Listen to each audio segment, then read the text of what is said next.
Operation सिंदूर के बाद से पाकिस्तान को भारत लगातार एक्सपोज कर रहा है। वैश्विक स्तर पर भी पाकिस्तान की पोल खोलने के लिए भारत ने बड़ा कदम उठाया, जिसको लेकर डेलीगेशन ने विदेशों में सच्चाई को सबके सामने रखा।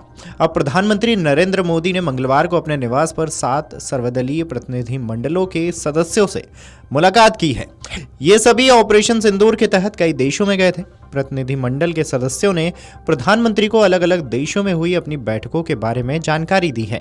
इन प्रतिनिधि मंडलों में अलग अलग पार्टियों के सांसद, पूर्व सांसद और अनुभवी राजनयिक भी शामिल रहे थे। उन्होंने अलग अलग देशों की यात्राओं के दौरान आतंकवाद के खिलाफ भारत के रुख और विश्व शांति के प्रति हमारी प्रतिबद्धता के बारे में विस्तृत जानकारी दी है।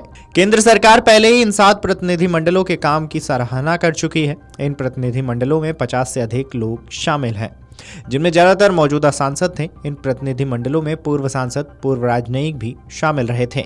इन दलों ने 33 देशों की राजधानियों और यूरोपीय संघ के मुख्यालय का दौरा किया। विदेश मंत्री एस जयशंकर ने पहले ही इन प्रतिनिधि मंडलों से मुलाकात की है और उन्होंने आतंकवाद के खिलाफ भारत के कड़े रुख को प्रभावी तरीके से दुनिया के सामने रखने के लिए उनकी सराहना भी की है।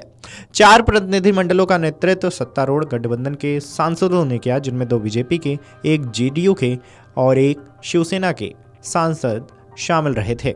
वहीं 3 प्रतिनिधि मंडलों का नेतृत्व विपक्षी सांसदों ने किया, जिनमें एक कांग्रेस, द्रमुक और रांगपा से थे। भाजपा के रविशंकर प्रसाद और बैजयंत पांडा, कांग्रेस के शशि थरूर, जेडीयू के संजय झा, शिवसेना के श्रीकांत शिंदे, द्रमुक की कनिमोई और रांगपा की सुप्रिया सुले ने अपने अपने प्रतिनिधि मंडलों का नेतृत्व किया। सरकार ने इन सर्वदलीय प्रतिनिधि मंडलों को यह संदेश देने के लिए भेजा था कि आतंकवाद के खिलाफ भारत एकजुट है। इस अभियान में कांग्रेस सांसद शशि थरूर और एआईएमआईएम के सांसद ओवैसी जैसे नेता भी शामिल हुए। उन्होंने मिलकर भारत का पक्ष विदेश में रखा।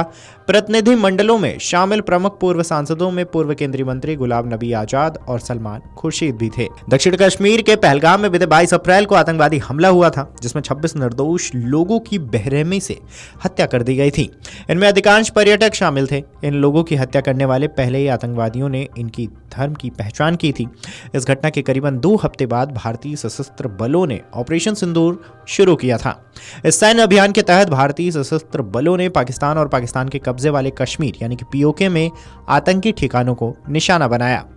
इन हमलों में सैकड़ों आतंकवादी मारे गए। इसके बाद आतंकवादियों के बचाव में उतरी पाकिस्तानी सेना ने भारत पर ड्रोन और मिसाइलों से हमले की कोशिश की, लेकिन भारत की S-400 और आकाश तीर जैसी रक्षा प्रणालियों ने इन्हें आसमान में ही खाक कर दिया। यही नहीं, भारतीय सेना ने पाकिस्तान के 10 से ज्यादा एयरबेस को भी ध्वस्त किया। इसके बाद पाकिस्तान के सैन्य महानिदेशक यानी कि DGMO के आग्रह पर युद्ध विराम पर सहमति बनी।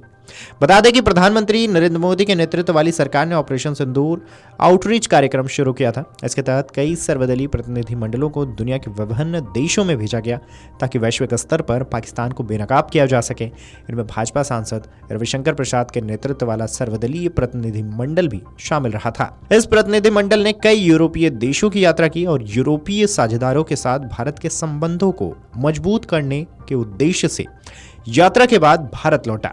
इस प्रतिनिधि मंडल ने France, Italy, Denmark, England, Brussels और जर्मनी का भी दौरा किया। Video desk amarujala.com।